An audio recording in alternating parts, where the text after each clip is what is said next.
The Lost City of the Indus, full documentary narration.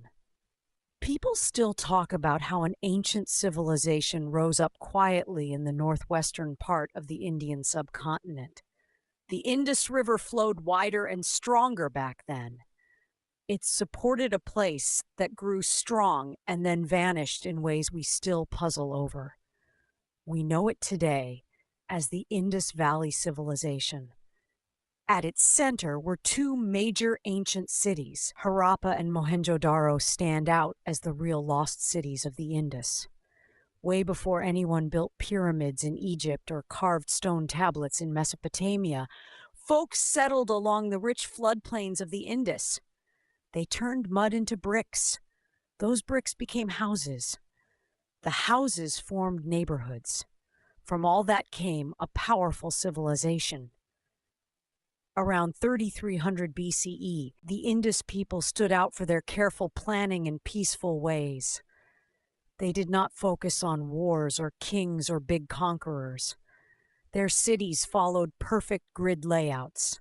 Straight roads met at exact angles. Homes used uniform bricks that measured just right. Even modern engineers find those bricks impressive. The folks there put value on order and cleanliness and getting along in the community. They cared less about huge monuments or ruling empires. Underfoot, they had one of the oldest drainage setups in history. It worked remarkably well. Every home got clean water. Over time, the river that fed them shifted paths. Weather changes led to long, dry spells. Floods ruined fields one season. Then dryness hit the next. The Indus River started to dwindle. The Ghaggar-Hakra basin grew empty and dry. Growing food got tougher. Trade paths faded. Cities emptied out slowly. They did not face some huge disaster. People just left bit by bit. Around 1900 BCE, the big cities fell quiet. Streets that bustled with traders and kids now echoed with wind. Workshops cooled down, grain stores ran out, drains dried up, families packed up and went. The Indus Valley Civilization slept under the ground for nearly 4,000 years. In the 1920s, workers building a railway dug for stones near a small village. They found baked bricks much older than expected. Archaeologists hurried over. Digs started up. Little by little, the old world came back to light. At Harappa, digs revealed a city planned down to every last bit. Mohenjo-daro surfaced with raised areas and wells and homes and work areas. The Great Bath pointed to rituals for purity and shared living.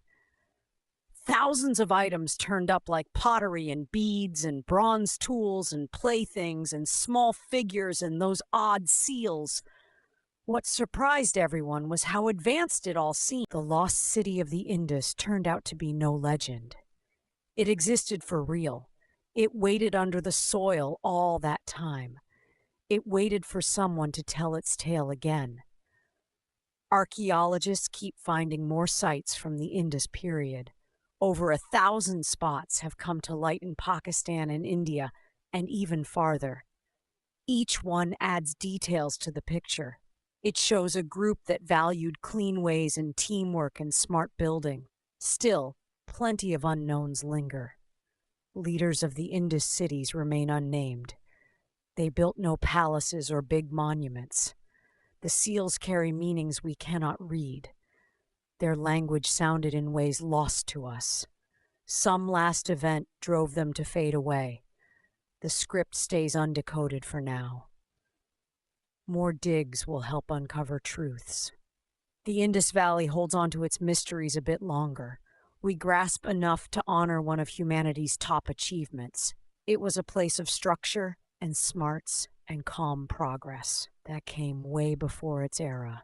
The lost city sank into the ground, its bricks and seals, but we now know enough to admire one of the greatest civilizations ever created.